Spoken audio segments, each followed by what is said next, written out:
बहनों, अब मैं आपको दुबड़ी आठम की कथा सुनाऊंगी। दुबड़ी आठम की कथा इस प्रकार से है। कथा सुनने से पहले हथेली में ऊपर मोट बीरिये वगैरह सब ले लेवें और फिर कथा सुने। एक साहूकार था, उसके साथ 8 बेटे थे। उसके बेटे बड़े हुए तो सबसे बड़े बेटे की शादी तय कर दी। मुहूर्त निकलवाया तो मुहूर्त दुबड़ी आठम का निकला। फेरों के समय उसे एक नाग आकर डस गया। इस प्रकार साहूकार के 7 बेटे फेरों में नाग के डस जाने से मर गए। सबके दुबड़ी आठम के मुहूर्त थे। अंततः 8वें बेटे की शादी तय हुई। लड़के की एक दूर दराज की बहन किसी गांव में रहती थी। माँ बूढ़ी थी, शादी का काम था, सो लड़का उसे लेने गांव गया। जब लड़का बहन के घर पहुंचा तो बहन लंबे लंबे तार सूत काट रही थी। कुकड़ी का तार टूट गया तो बहन उसे जोड़ने में लगी रही। तार जुड़ा नहीं, बहन उठी नहीं। बहन भाई से गले मिली नहीं। भाई ने बहन से कहा, बहन रुकूं या लौट जाऊं? तू तो उठ ही नहीं रही। बहन ने कहा, भाई टूटे तार उठने से भाई का अपशगुन होता है, इसी से नहीं उठी। तार जुड़ गया और वह उठकर भाई से गले मिली। बहन दौड़ी दौड़ी पड़ोसन से पूछने गई, अगर कोई बहुत प्यारा मेहमान आए तो क्या करना चाहिए? पड़ोसन ने कहा, तेल से चोखा लगाना चाहिए, घी में चावल पकाने चाहिए। बहन बोली थी, उसने वैसा ही कर दिया। चौका सूखे नहीं, चावल पके नहीं। सो बहन फिर से पड़ोसन के पास गई। पड़ोसन ने कहा, मैंने तो मजाक किया था, पानी में चावल बना, पानी से ही चौका लगा। बहन ने खाना बनाया, भाई ने खाना खाया। फिर भाई ने कहा, बहन मेरी शादी है, सो मैं तुम्हें लेने आया हूँ। बहन ने कहा, भाई यहाँ काम कौन करेगा? मेरे बहुत काम है, मैं नहीं चल सकती। सुबह मुँह अंधेरे उठकर बहन ने आटा पीसा, लड्डू बनाए। 4 लड्डू भाई के साथ बांधे, 4 लड्डू बच्चों के लिए रख लिए। दिन निकला तब बहन को पता चला कि आटे के साथ सांप पिस गया है। लड्डू नीले पड़ गए थे और जहरीले हो गए थे। उसने सोचा, मैंने तो अपने भाई को अपने हाथों से ही मार दिया। बहन ने भूत पालने में छोड़ा, साईं सेज में छोड़ा, दूध चूल्हे पे छोड़ा और भाई जिधर गया उधर ही दौड़ पड़ी। आगे जाकर देखा, भाई एक पेड़ के नीचे लेटा हुआ था। उसने पूछा, भाई लड्डू खाए तो नहीं? भाई ने कहा, बहन वो देख, पेड़ पर टंगे हैं, कौवे खा खा कर पटपट मर रहे हैं। बहन ने कहा, भैया मैं तो तेरे साथ ही चलूंगी, काल तो अभी से तेरे सिर पर मंडरा रहा है। भाई ने कहा, बहन मैं तो तुझे लेने ही आया था, चल इससे अच्छी बात और क्या हो सकती है। रास्ते में बहन को प्यास लगी। भाई ने कहा, बहन तू पेड़ के नीचे बैठ, मैं अभी पानी लेकर आता हूँ। बहन ने कहा, नहीं भाई, तू पेड़ के नीचे बैठ, मैं पानी पीकर आ जाऊंगी। वहाँ डूंगर के पीछे कुड़का हो रहा था, वहाँ जरूर पानी होगा। वह पानी पीने गई तो वहाँ एक बूढ़ी सी डोकरी बैठी थी, कुएं की पाल पर और कुछ बना रही थी और बिगाड़ रही थी। बहन ने पूछा, तू कौन है और क्या कर रही है? डोकरी ने कहा, मैं बेमाता हूँ और एक साहूकार के 8वें बेटे की शादी है। 7 तो मर चुके, 8वां अब मरने वाला है, सो उसके हिये की ढकनी ढक रही हूँ। बहन ने पूछा, वो किसी तरह बच भी सकता है क्या?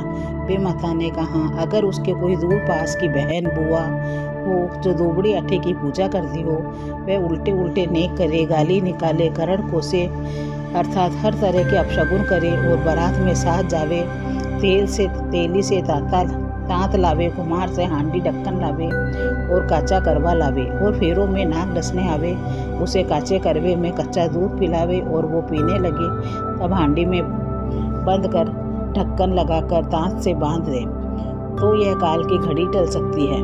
बस फिर क्या था। बहन उसी समय से चालू हो गई। गालियां बकती झकती भाई के पास पहुंची। अरे सत्यानाशे, करम फूटे, तुझे मौत नहीं आई, तू तो बैठा है और मैं पानी पीने गई, तेरी आंखें फूट गई, देखता नहीं मेरे पैर में कितने कांटे चुभे हैं। भाई ने कहा, बहन तू तो खुद ही गई थी, मैं तो जा ही रहा था। अब तू गई तो अच्छी थी, अब आई तो गालियां बक रही है। तुझे कोई भूत प्रेत तो नहीं लग गया? राम राम करके घर पहुंचे। भाई का बान बैठने लगा तो बहन ने कहा, इस करम फुटे का बान चौकी पर नहीं सिल्ला पर बिठाऊंगी। जिद करने लगी तो बान सिल्ला पर बिठाया। भाई की निकासी होने लगी तो बहन करने लगी, इस राख उड़े सिया सुटे करम फुटे की निकासी हवेली के पीछे की दीवार फोड़कर उधर से करो, सामने से नहीं कराने दूंगी। सबने खूब समझाया पर बहन जिद करने लगी तो फिर पीछे हवेली की दीवार फोड़कर उधर से निकासी कराई। तभी सामने का दरवाज़ा गिर गया।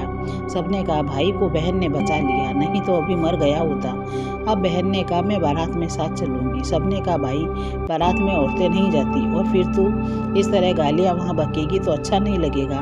पर बहन नहीं मानी, साथ गई। रास्ते में विश्राम के लिए बारात बढ़ के पेड़ के नीचे रुकने लगी तो बहन कहने लगी इस मौत आएड़े करम फुटेड़े ही सत्यानाशे की बारात पेड़ के नीचे नहीं ठहराने दूंगी, धूप में विश्राम करो। सबने समझाया पर वह नहीं मानी। तंग आकर धूप में बारात ठहराई। तभी बड़ का पेड़ टूट कर गिर गया।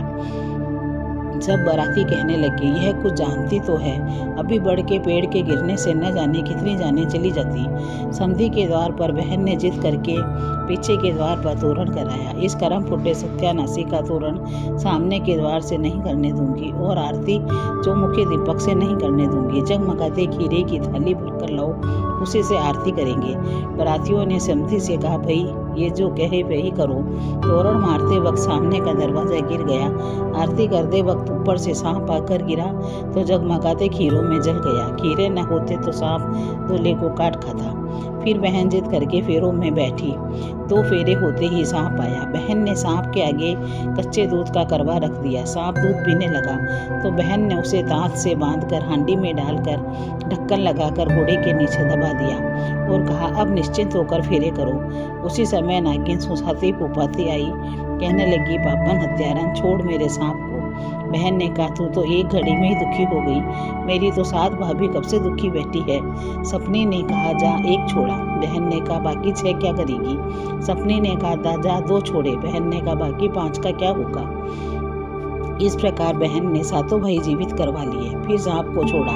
बहन अपने 8 भाई भाभीियों को साथ लेकर बारात के साथ रवाना हुई। रास्ते में दुबड़ी आटे आ गई तो बहन ने कहा सबको दुबड़ी आटे की पूजा करवाऊंगी, कहानी कहूंगी, पर तैयारी कैसे करूं। बहन ने गाड़ी रुकवाई। नीचे उतरी तो देखा पर मांडा पाटा वहीं मंडा पड़ा है। बेर का पेड़ उगा हुआ है, उसी के नीचे बिरिये की टोकरी भरी पड़ी है। पूजन की सब सामग्री पड़ी है। बहन ने 7 भाभीियों के साथ पूजा करी, काटा पासा कथा कही। फिर वीरियों से सबने बायना निकाला। बहन ने भाभीियों से कहा हमेशा भादो सुदी आटे को दुबड़ी की पूजा करना, काटा पासना, पूजा करना, कथा कहना। उधर साहूकार निछत पर चढ़कर बारात की राह देख रहे थे।